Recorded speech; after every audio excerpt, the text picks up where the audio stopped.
because never in Hollywood do you get a chance to go back and redo that far in the process. And the world had changed. And the world had gotten darker, and I remember sitting with Antoine. What we get instead is a biopic that stops the story in 1988, well before the public accusations that would surround Michael Jackson through the 1990s, claims he always denied. So if you are watching Michael and sensing that something big has been left out, you are right. Several scenes and story threads were actually cut, and they would have given the film a very different look and feel. Here are 5 of the most fascinating ones worth knowing. What's your favorite sports movie? Wow, my favorite sports movie? You know, there's some good ones, but I would say Brian's Song. Real, you went old school on me here. Brian's Song. Because that emotionally messed me up. When I was a kid, that was like, and it was about bringing race together and how sports bring people together. Yeah. And that's magic. James. The first cutscene was meant to establish the mood immediately. Reports say the original opening was set in 1993 at Neverland Ranch, with police lights flashing while Michael stared into a mirror as the investigation tightened around him. That is a far different way to open a biopic about a global icon. Rather than beginning with triumph, it would have begun with fear, pressure, and the public unraveling of his image. Antoine Fuqua reportedly went as far as filming a scene where Jackson was left naked and treated like an animal, a monster, showing exactly how raw the early version was meant to be. That opening was eventually cut, but it would have told viewers right away that this film was not going to shy away from the darker chapters of Michael Jackson's life. Before I would hurt a child, I would slit my wrists. I would never hurt a child. These are totally false. I was outraged.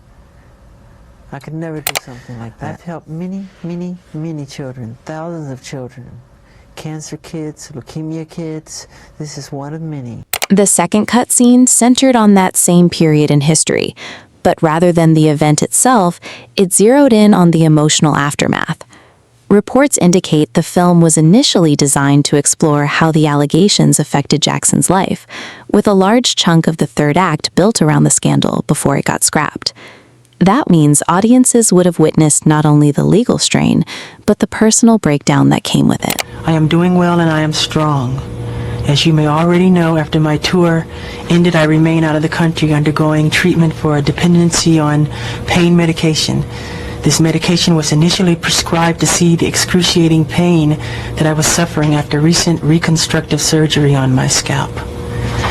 Rather than closing on a tidy note, the film would have made viewers sit with the fallout.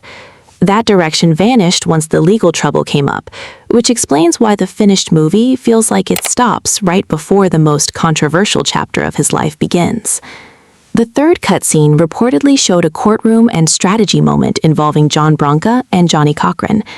This one stands out because it would have pushed the film from straight drama into legal defense territory. Next, to go over there and I'm gonna do that. I'm gonna build a water park on the other side of this mountain. You got a water park? No, we're going to. We're gonna build it. So you can come in your swimsuit. Michael, can we go on any ride?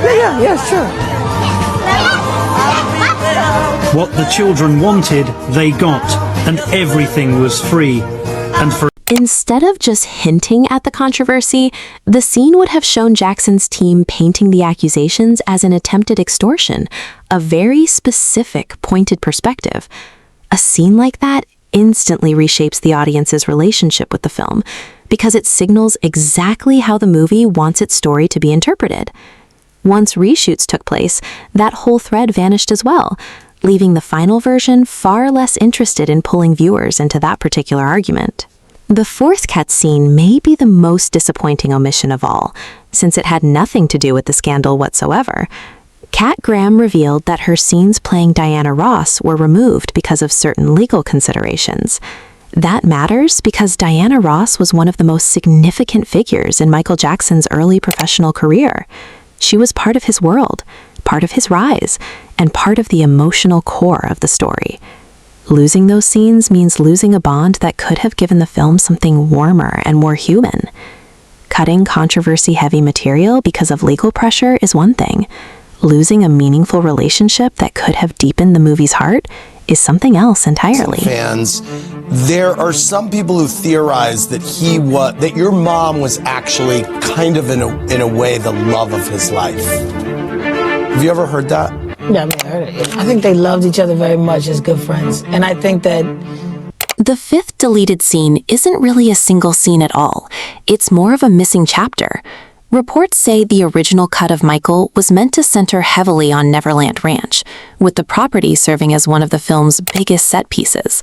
But once the legal trouble came to light, the story got reshaped so drastically that most of the Neverland material was stripped out.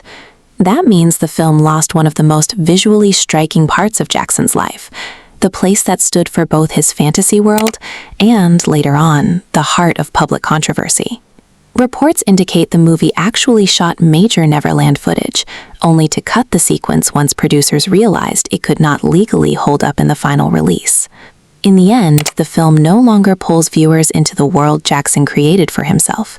It only grazes the surface of it. To my own ears, when I was trying to do that, so I really read a lot of books in his voice. And each book I got better, basically. And, you get more used to it. And sometimes I'd be out like in a... The fifth deleted scene isn't really a single scene at all. It's more of a missing chapter. Reports say the original cut of Michael was meant to center heavily on Neverland Ranch, with the property serving as one of the film's biggest set pieces. But once the legal trouble came to light, the story got reshaped so drastically that most of the Neverland material was stripped out. That means the film lost one of the most visually striking parts of Jackson's life, the place that stood for both his fantasy world and, later on, the heart of public controversy.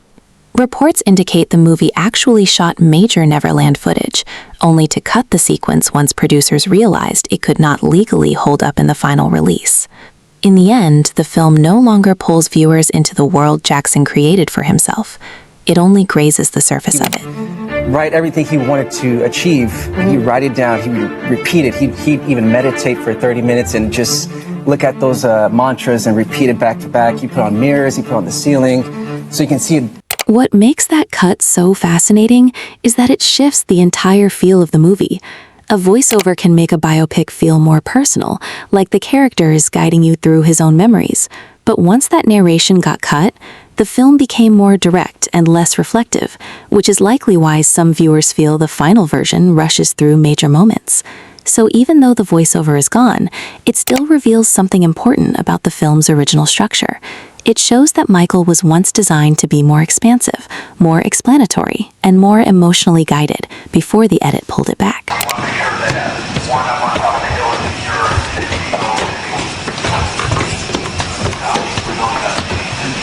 Wine cellar is what I'm looking for. Let's see what this more goes to. Okay, give us 5 more. I thought they said behind the jukebox, right? This might be. I'll take you downstairs. Okay, I'll look downstairs. Downstairs. No. Yeah. Yes. Okay. Did you see a jukebox? Right there. There it is. The seventh deleted scene is really the film's ending, or at least the ending that could have been. In the released version, Michael wraps up with the 1988 Bad Tour show at Wembley Stadium before fading to black with a title card reading, "His story continues." GQ reported that this wasn't the original plan, and that the initial ending was set to push into 1993, covering the Neverland raid and the Chandler allegations, before the film was rewritten and reshot once the legal trouble came to light.